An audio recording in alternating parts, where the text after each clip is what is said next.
Mitra Plaza dipandang sebagai simbol ketimpangan antara kalangan atas dan kalangan bawah. Dengan cepat gedungnya diduduki massa, kemudian isinya dijarah sampai habis. Setelah puas, massa melakukan pembakaran. Disinilah peristiwa memilukan terjadi. Orang-orang yang sebenarnya tidak ada hubungan dengan bentrokan yang terjadi sebelumnya, justru harus menjadi korban. Mereka terjebak di dalam gedung yang telah dilalap api.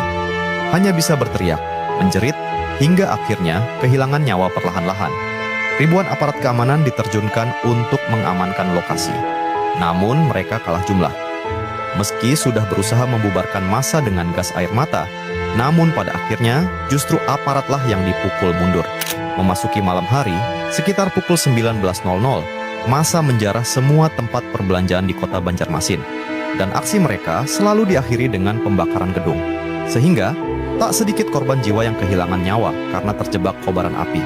Dalam kondisi aliran listrik yang padam, langit kota Banjarmasin memerah.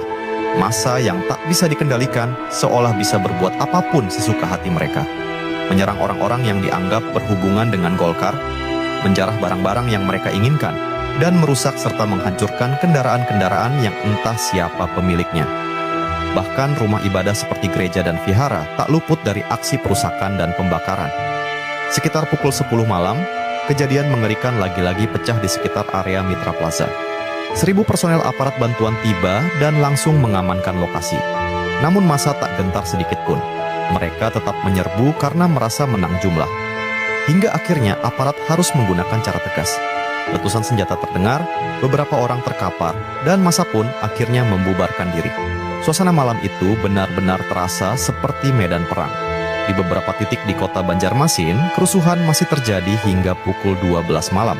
Dalam keadaan gelap gulita karena listrik padam, massa mengincar rumah-rumah calon anggota legislatif dari Partai Golkar. Kabar ini menyebar dengan cepat. Para warga di beberapa perumahan tak bisa tidur nyenyak.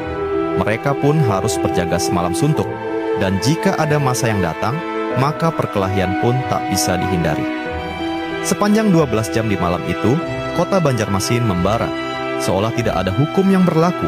Yang ada hanyalah aturan rimba. Siapa yang lebih kuat, maka dialah yang bisa bertahan hidup. Dan saat matahari terbit, berbagai pemandangan mengerikan yang tersembunyi dalam kegelapan malam akhirnya terlihat dengan sangat jelas.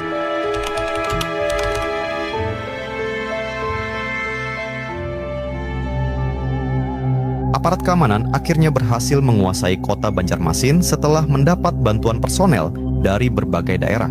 Namun kota Banjarmasin berubah menjadi selayaknya kota mati. Aktivitas perekonomian lumpuh total.